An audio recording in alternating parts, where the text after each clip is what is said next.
I became the youngest partner at my firm because my wife cheated on me with my boss. That's not the kind of statement you expect to make at 34. Success should come from talent, from dedication, from those countless nights I spent hunched over case files while the rest of New York slept. But life has a way of revealing uncomfortable truths when you least expect them.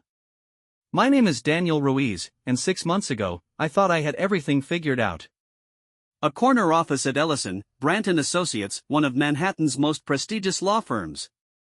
A beautiful wife who supposedly understood the sacrifices my career demanded. A future that seemed as meticulously planned as my case strategies. I remember the day of the announcement like it was yesterday. The firm's conference room was packed with associates, all of us waiting to hear which one of us would ascend to the promised land of partnership. The odds were stacked against me. I was at least 5 years younger than the other candidates. But when Mark Ellison, the managing partner, called my name, the room erupted in applause that felt both genuine and performative, the way most things do in corporate law. Daniel Ruiz, he said, his hand heavy on my shoulder, has proven himself invaluable to this firm. His dedication is unmatched. His loyalty. He paused here, and I now understand why, is exemplary. I shook hands, accepted congratulations, smiled until my face hurt. Claire, my wife of 7 years, wore her finest dress that night at the celebration dinner. Emerald green, bringing out the flecks in her eyes that didn't quite meet mine when she raised her glass. To my husband, she said to the table of partners and their spouses. No one deserves this more. The word sounded hollow, but I attributed it to the acoustics of the upscale restaurant, to the champagne buzzing in my veins. Later, when we got home and she seemed distant, I blamed my own exhaustion for reading too much into it. That's the thing about suspicion, it doesn't announce itself with fanfare. It creeps in through the cracks of everyday life, through changed passwords and late-night texts, through subtle shifts in conversation. How's your day? I asked Claire one evening, about 2 weeks after my promotion. Fine, she said, not looking up from her phone. Busy. Claire worked as an art curator for a small but respected gallery in Chelsea. Her world was so different from mine, full of creativity and personal expression, while I existed in a universe of precedents and fine print. Anything interesting come in? I tried again. Just planning the Morris exhibit, she replied, still fixated on her screen. You probably wouldn't find it very exciting. There was a dismissiveness in her tone that was new. Or perhaps I was just noticing it for the first time. How about you? She asked, finally setting her phone down. How's partner life treating you? Surprisingly similar to associate life, just with more meetings. I laughed, but she didn't join me. Actually, I had lunch with Mark today. He wants me to take point on the Westridge merger. Something flickered across her face at the mention of Mark's name. Interest? Concern? I couldn't place it. That's a big client, she said. He must really trust you. I guess so, I replied. It's strange, actually. I thought Johnson would get that account, given his history with them. But Mark insisted it should be me. Claire stood up suddenly. I need to finish some work emails. Don't wait up. It wasn't the first time my work had sent her retreating to another room. Our marriage had always accommodated my career demands. Claire understood that corporate law meant unpredictable hours, that clients didn't respect weekends or anniversaries. At least, that's what I told myself. The truth was, I had been absent in ways that went beyond my physical presence. When was the last time I'd really listened to her talk about her passions? When had I last surprised her with something thoughtful, something that proved I was paying attention? I couldn't remember, and that realization stung more than I wanted to admit. The following week, Mark invited us to a dinner party at his Upper East Side penthouse. These events were part networking, part social theater, a chance for the partners and their spouses to display their perfect lives like artifacts in a museum. Or something nice, I told Claire, immediately regretting how it sounded. When have I ever embarrassed you, Daniel? She asked, her voice cool. That's not what I meant, I backpedaled. I just know how these things can be. Everyone's always judging. Yes, she said, turning away. Everyone is. Claire chose a black dress that night, elegant and understated. Her blonde hair was pulled back, exposing the curve of her neck. She looked beautiful, but there was something different about her, a confidence that seemed directed at someone other than me. Mark's apartment was exactly what you'd expect from a man who charged $1,200 an hour for his legal advice, minimalist furniture that cost more than my first car, art pieces selected to impress rather than inspire, floor-to-ceiling windows framing a Manhattan skyline that seemed to exist solely for his viewing pleasure. Daniel. Claire. Mark greeted us with the practiced warmth of a man who'd mastered the art of making people feel both welcome and slightly inferior. At 49, he had the kind of distinguished good looks that improved with age, salt and pepper hair, laugh lines that suggested wisdom rather than years. "So glad you could make it," he said, his hand lingering on Claire's back as he guided us inside. I noticed this, but dismissed it as Mark's usual charm offensive. He was like this with everyone, attentive, flattering, making you feel like the most important person in the room until you weren't. The evening progressed predictably, discussions about cases we couldn't really discuss, political opinions softened for mixed company, wine that cost more than most people's weekly groceries. I found myself in conversation with one of the senior partner's wives, nodding along to a story about her recent trip to the Amalfi Coast. That's when I saw it. Claire, standing near the windows with Mark, laughing at something he said. There was nothing inappropriate about their posture, nothing that would raise eyebrows among the other guests. But there was an intimacy to their conversation that felt off, like walking into your own home and finding the furniture rearranged. I watched as Mark's hand brushed her lower back, not quite a touch, more like the suggestion of one. Claire didn't move away. Instead, she leaned slightly closer, their eyes meeting in a glance that lasted a beat too long.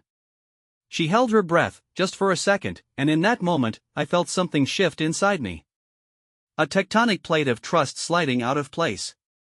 The rest of the evening passed in a blur. I drank too much, laughed too loudly, played the part of the grateful new partner while a voice in the back of my mind kept whispering questions I didn't want to hear. "You were quiet on the ride home," Claire said as we entered our apartment.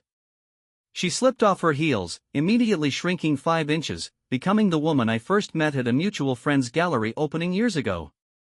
"Just tired," I lied. "These events take a lot out of me." Mark seemed impressed with how you're handling the Westridge account, she offered, removing her earrings at the hallway mirror. You two seem to have a nice chat, I said, aiming for casual but landing somewhere near accusatory.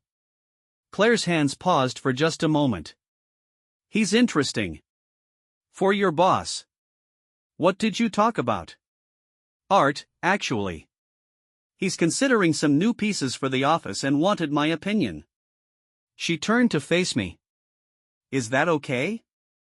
"Of course," I said quickly. "Why wouldn't it be?"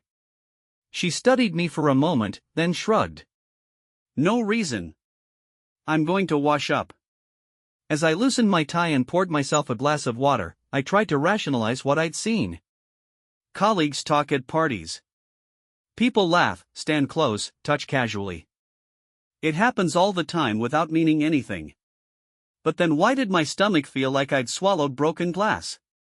Why was I replaying that moment by the window, analyzing the angle of Claire's body, the expression on Mark's face?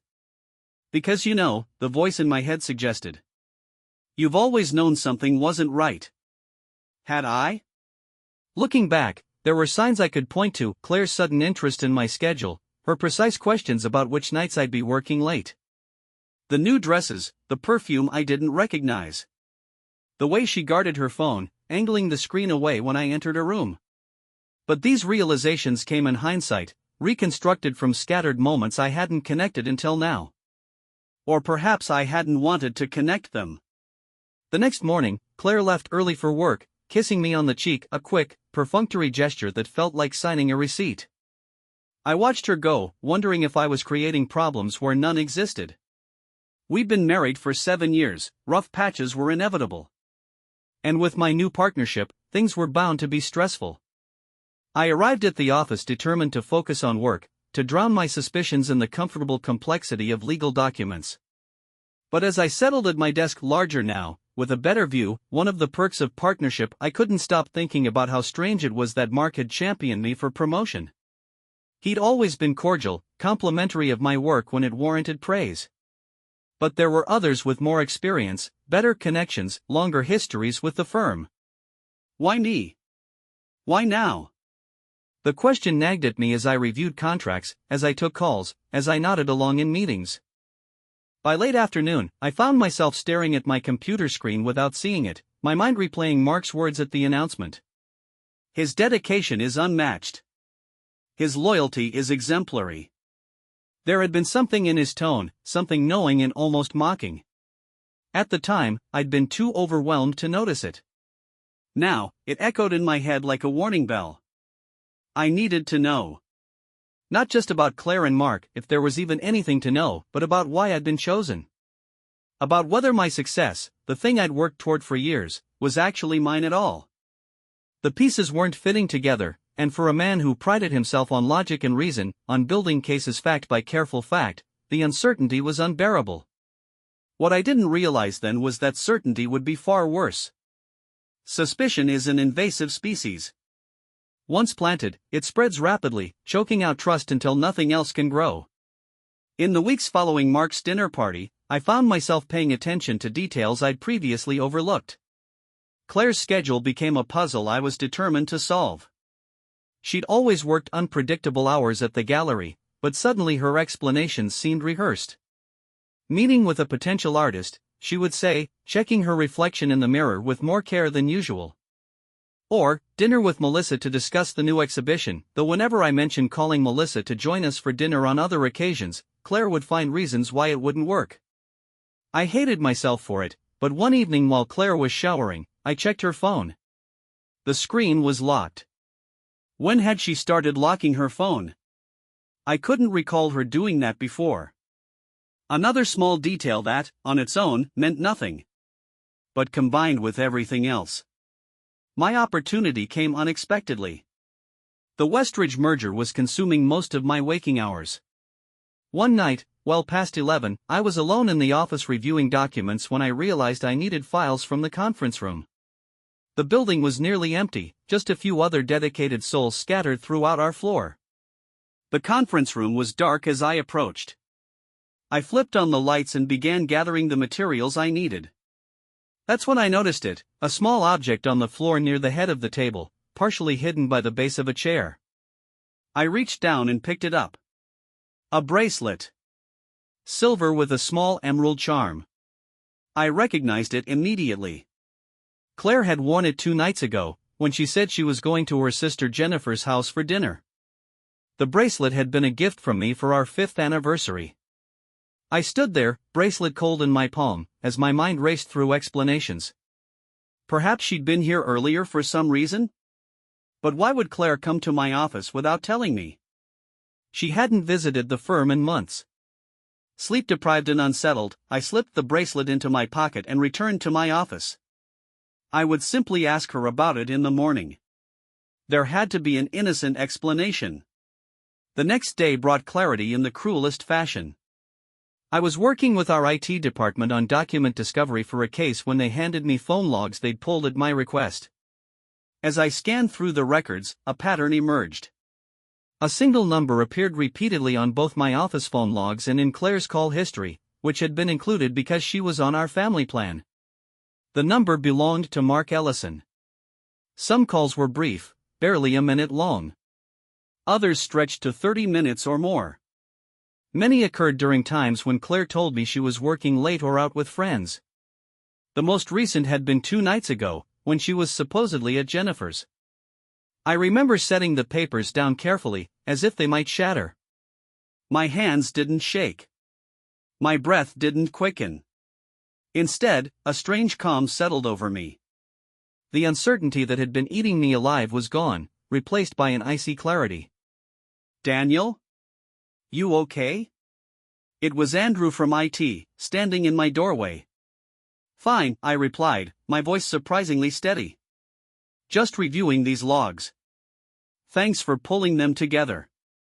After he left, I sat motionless at my desk, staring at the Manhattan skyline through my window. The view I'd worked so hard to earn. The partnership I'd sacrificed countless evenings and weekends for. It all felt hollow now, tainted by the realization that perhaps merit had nothing to do with my promotion. I called Claire. "Hey, what's up?" she answered, sounding rushed. "Are you coming home for dinner tonight?" I asked. "Oh, I can't. I have to finish setting up for tomorrow's showing. I told you about it last week, remember?" I didn't remember, because she hadn't told me. Another lie, stacking neatly atop the others. "Right," I said. "The Morrison exhibition." "Morris," she corrected. "The Morrison exhibition was last month." "My mistake. Good luck with setup." I hung up before she could respond and turned back to the phone logs in front of me. 10 minutes later, I dialed Mark's direct line. "Daniel," he answered, his voice warm with false camaraderie. "What can I do for our newest partner?" "We need to talk," I said. "About the Westridge merger.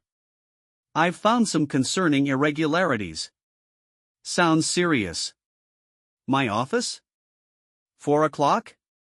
"No," I replied. "My office. And let's make it tomorrow morning. 9 sharp." I wanted the night to prepare. To think. To decide exactly how I would handle this confrontation. "Tomorrow it is," Mark agreed, and I could hear the smile in his voice. The smile of a man who believed he held all the cards. He didn't know I had just found his tell. The morning arrived with uncomfortable clarity. I had barely slept, my mind cycling through scenarios, rehearsing words, imagining reactions. My office felt different as I entered it at 7:30, 2 hours before my scheduled meeting with Mark.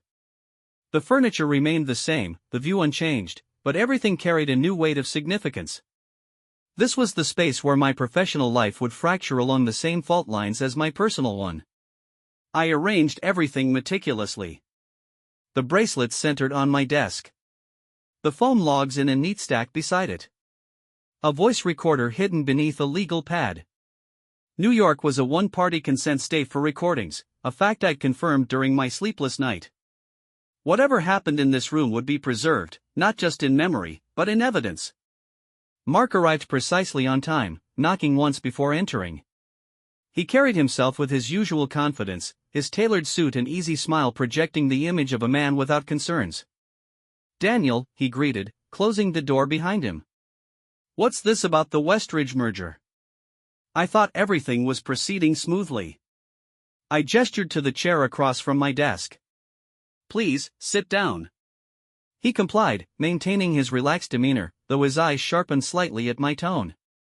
"Before we discuss the merger," I began, "I wanted to return something." I pushed the bracelet across the desk toward him. "I believe this belongs to someone you know."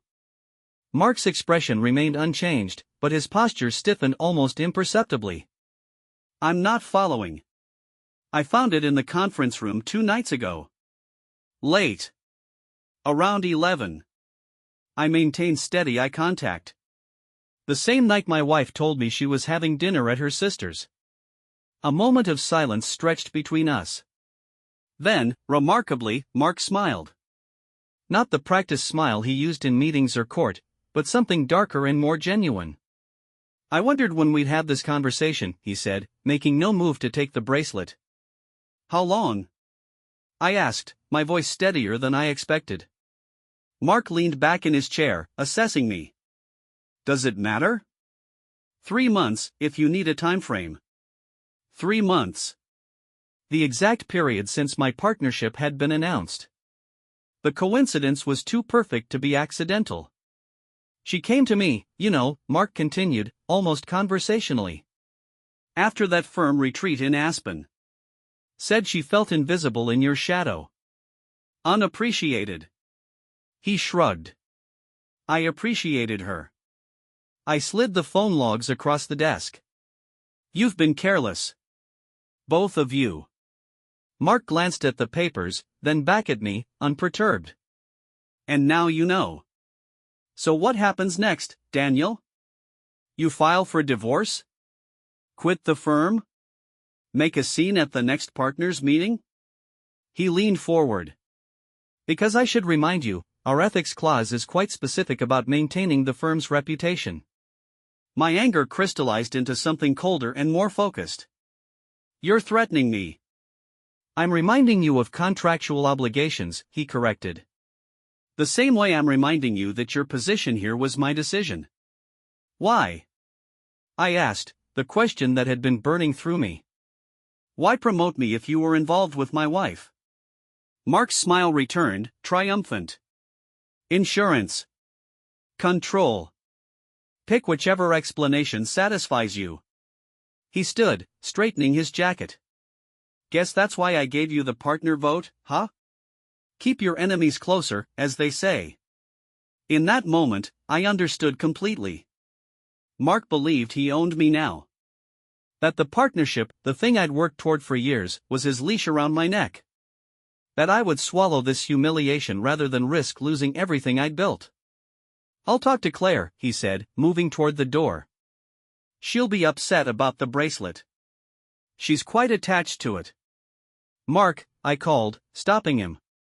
One more thing. He turned, eyebrows raised in inquiry.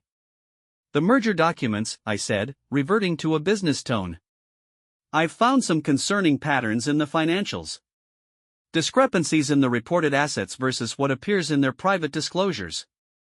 Mark frowned. What discrepancies? Similar to those in the Harrington acquisition last year, I replied. The one where the SEC investigation was quietly resolved. His expression hardened. There was no wrongdoing found in that case. Because the right documents never surfaced, I said. Interesting how certain files disappear from archives. Almost as interesting as finding copies where they shouldn't be. The implication hung in the air between us. Mark's face remained composed, but his eyes calculated rapidly. We should discuss this further, he said carefully. Perhaps with the senior partners. Perhaps, I agreed. Or perhaps just between us, for now. Mark studied me with new awareness, recognizing the chessboard had changed. He nodded once and left without another word. I remained seated, my heart pounding despite my outward calm. The confrontation with Mark was only the beginning. Claire would be next, and that conversation promised to be infinitely more painful. But pain had become familiar territory now. And in pain, I was discovering unfamiliar strength. Claire returned home late that evening, her steps hesitant as she entered our apartment. I was waiting in the living room, seated in the armchair facing the door, a glass of untouched scotch on the side table. The bracelet rested on my palm. Her eyes found it immediately, and the color drained from her face. Where did you find that? She asked, her voice barely above a whisper. Conference room. My office. 2 nights ago. I kept my tone measured, controlled. The night you were supposedly at Jennifer's. Claire remained frozen in the entryway, her hand still on the doorknob as if calculating whether to flee. Eventually, she closed the door and moved into the room, dropping her purse on the counter.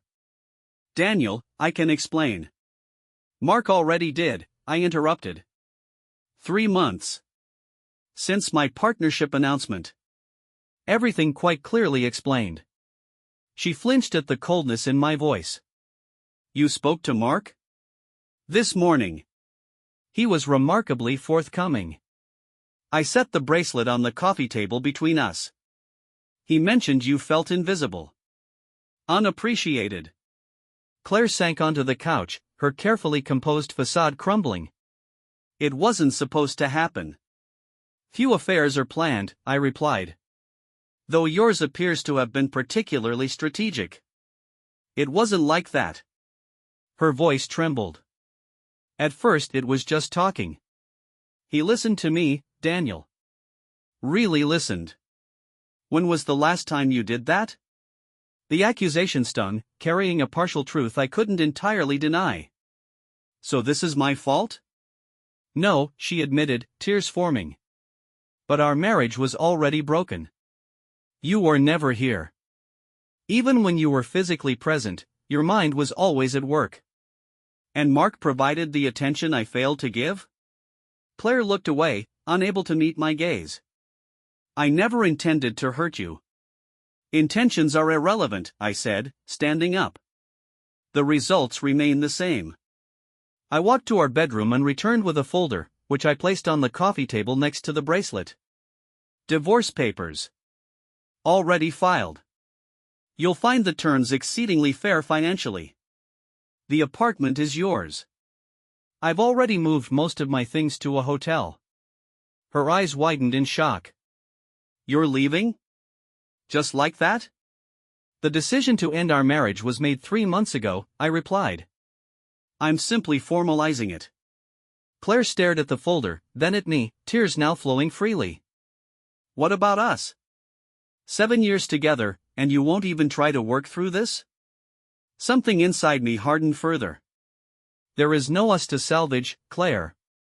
But if you're concerned about your social standing, you might want to prepare yourself. Mark's position at the firm has become precarious. Her expression shifted from sorrow to alarm. What do you mean? Mark has been engaging in questionable practices. The kind that interest regulatory agencies. Documentation has been anonymously provided to the appropriate authorities. You're destroying him, she whispered. I'm allowing his actions to have consequences, I corrected. Just as I'm allowing yours to have the same. Claire stood suddenly. This is revenge. You're punishing me by taking away my relationship with Mark. I'm not taking anything, I responded. Mark will make his own choices when facing professional disgrace.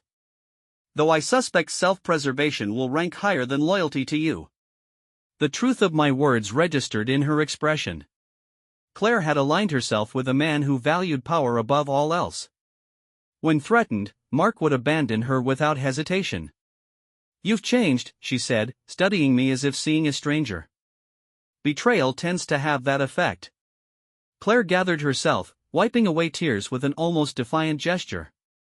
I did love you, Daniel. Maybe not at the end, but I did. Perhaps, I acknowledged. But love without loyalty is merely sentiment. I moved toward the door, pausing before leaving. The gallery called today. I informed them you'd be taking a leave of absence for personal reasons. Your colleagues were understanding. Though they mentioned something interesting, the Morris exhibit you've been working late to prepare? It was completed 2 weeks ago. Her face crumpled at this final exposure. I felt no satisfaction in her pain, only a hollow certainty that I was doing what needed to be done. Goodbye, Claire. The door closed behind me with quiet finality. In the hallway, I leaned against the wall, listening to her muffled sobs through the door. A part of me wanted to go back, to comfort her out of habit if nothing else. But that impulse belonged to a different man, one who existed before discovering his life was built on false foundations. I straightened my tie and walked toward the elevator. My revenge wasn't shouting or property destruction or public humiliation. It was the calculated dismantling of the affair's infrastructure. Mark would lose his position and reputation. Claire would lose her relationship with Mark and her standing in our social circle when the truth inevitably emerged. And I would lose everything I thought I wanted, only to gain something unexpected, clarity. 3 weeks passed with the swift brutality of a corporate restructuring.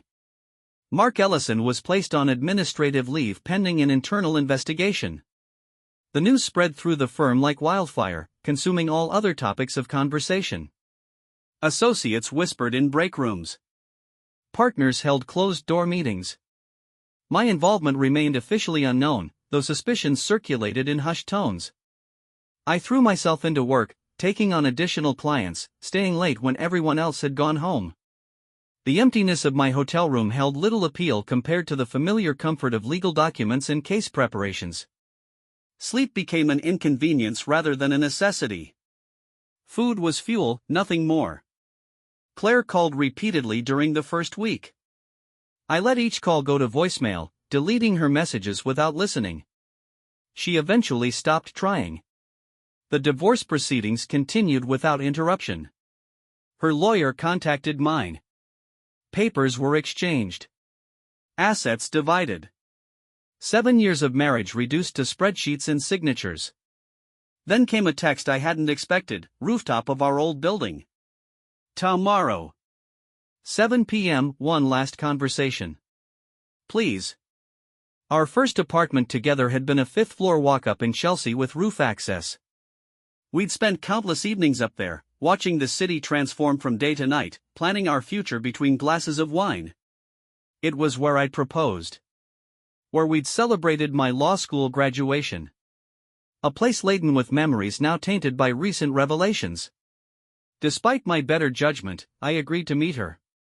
The rooftop remained largely unchanged. The same mismatched lawn chairs. The same string lights someone had installed years ago. The same water tower looming in the corner. The city stretched before us, indifferent to our small human drama. Claire was already there when I arrived, leaning against the railing, her hair moving slightly in the evening breeze. She wore a simple dress I recognized from early in our relationship.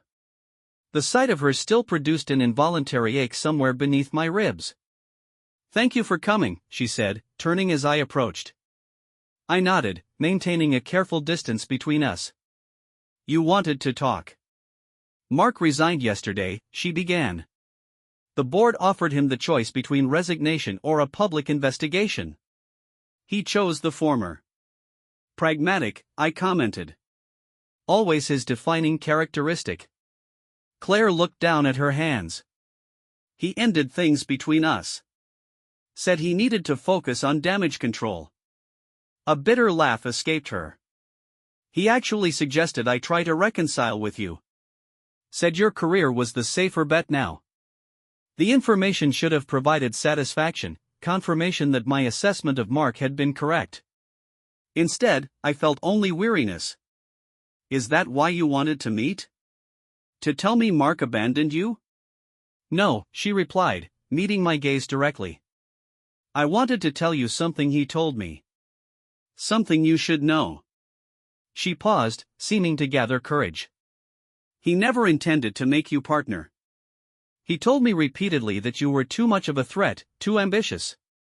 He planned to keep you as an associate indefinitely." The revelation settled over me with surprising weight. "Then why did he promote me?" "Because of us," Claire answered. "Because he thought our relationship gave him power over you. Because the ultimate humiliation would be you owing your success to your wife's infidelity." I absorbed this information silently, re-evaluating the past months through this new lens. So my promotion was meant as a trap, not a reward. "Yes." Claire took a hesitant step closer. "The irony is that our affair made you. It gave you exactly what you always wanted, just not how you wanted it." The Manhattan skyline blurred momentarily as I processed her words. The partnership I'd worked toward for years had never been attainable through merit alone. The betrayal that had devastated me had simultaneously propelled my career forward. "What happens now?" Claire asked softly. "The divorce continues," I replied, my decision unchanged. "Some broken things cannot be repaired." She nodded, acceptance replacing hope in her expression. "I understand. But I needed you to know the truth. That what happened between Mark and me was never supposed to help you. That it backfired on both of us in ways neither expected." "Thank you for telling me," I said, surprising myself with the sincerity in my voice. Claire glanced around the rooftop, nostalgia evident in her gaze. "Remember when we used to come up here and plan our future? Everything seemed so possible then." "It was," I acknowledged. "Just not in the ways we imagined." We stood in silence for several minutes, the distance between us both physical and immeasurable. Finally, Claire straightened and took a deep breath. "Goodbye, Daniel." She walked past me toward the door, pausing briefly to place something in my hand. "The emerald bracelet." Before I could respond, she was gone, the door closing quietly behind her. I remained on the rooftop until darkness fully claimed the city, the bracelet cold against my palm. Our final conversation replayed in my mind, bringing not closure but a different kind of understanding. Some successes come at unbearable costs. Some betrayals lead to unexpected gifts. The contradictions existed simultaneously, neither canceling the other out. 6 months later, I stood in my new apartment overlooking a different part of Manhattan. The space was smaller than what Claire and I had shared, but it suited me better: minimalist furniture, walls lined with books instead of artwork, windows that let in abundant natural light. A rescue dog named Cooper, a 3-year-old shepherd mix with soulful eyes, dozed on the rug beside my desk. His presence filled the apartment with something that had been missing from my life for longer than I cared to admit: unconditional companionship. The firm had undergone significant changes following Mark's departure. I remained a partner, though my advancement had come with whispers and speculation. Some believed I had orchestrated Mark's downfall out of ambition. Others suspected the truth lay closer to personal betrayal. Nobody knew with certainty, and I offered no clarification. The truth existed in a gray area between professional ethics and personal vendetta that I had no interest in exploring publicly. What mattered more was how I had changed. The hours I once devoted to impressing partners and placating clients were now divided more thoughtfully. I took cases I believed in rather than those that would advance my career. I left the office at reasonable hours. I adopted Cooper after passing an animal shelter during an actual lunch break, something the previous version of myself would never have taken. The divorce finalized without drama. Claire moved to Chicago for a curatorial position at a prestigious museum. According to mutual friends, she was flourishing professionally, her expertise finally receiving the recognition it deserved. I felt no bitterness toward her success. Whatever had existed between us, love, companionship, mutual ambition, had transformed into something else, a shared history we both needed to transcend. The emerald bracelet remained in my desk drawer. I considered selling it, donating it, even throwing it away. Something prevented me from taking any of those actions. Perhaps it served as a reminder of lessons purchased at considerable cost. My phone rang, interrupting my thoughts. The managing partner's name appeared on the screen. Daniel, she greeted when I answered. The board's decision was unanimous. The Westridge merger is yours to lead entirely. Johnson will assist, but you'll have final authority. Thank you, I replied, genuine appreciation in my voice. I won't disappoint you. We know that. Your work these past months has been exceptional. I've never seen someone handle a transition period with such composure. After ending the call, I stepped onto my small balcony. Below, New York continued its perpetual motion, people hurrying to destinations unknown, lives intersecting momentarily before diverging again. Cooper joined me, pressing against my leg as he surveyed the activity below with canine curiosity. Success had come to me through an unexpected and painful path. The partnership I had worked toward for years turned out to be tainted by my wife's infidelity and my boss's manipulation. Yet here I stood, still a partner, still advancing, but with a fundamentally different understanding of what mattered. The irony wasn't lost on me. Claire's betrayal had given me everything I thought I wanted professionally while destroying what I had personally. Mark's attempt to humiliate me had instead removed the primary obstacle to my advancement, himself. The very experience that should have broken me had instead forced me to rebuild myself with stronger foundations. Cooper nudged my hand with his nose, reminding me it was time for his evening walk. I clipped on his leash, grabbed my keys, and headed out. The evening air carried the particular energy that belonged exclusively to New York in early autumn, possibility mixed with melancholy, renewal tinged with nostalgia. As we navigated the sidewalks, I reflected on what I had learned. Loyalty mattered more than achievement. Integrity trumped advancement. Genuine connection, even with a rescue dog, offered more sustenance than professional accolades. These weren't revolutionary insights, but they were truths I had to lose everything to understand. My phone buzzed with a text message. A colleague inviting me to dinner with several associates, a social engagement I would have declined 6 months ago in favor of working late. I texted back an acceptance without hesitation. Sometimes success shows you who your enemies are. But betrayal? That shows you who you are. The person I discovered myself to be after everything collapsed wasn't who I expected. He worked fewer hours but accomplished more. He valued authentic connections over strategic ones. He recognized that the partnership had been an illusion of fulfillment rather than fulfillment itself. Cooper and I turned toward home as twilight settled over the city. Tomorrow would bring new challenges, new cases, new opportunities to apply old lessons. For the first time since discovering Claire's bracelet in that conference room, I felt genuinely grateful for where I had landed. Not because of what I had gained, but because of what I had finally learned to value.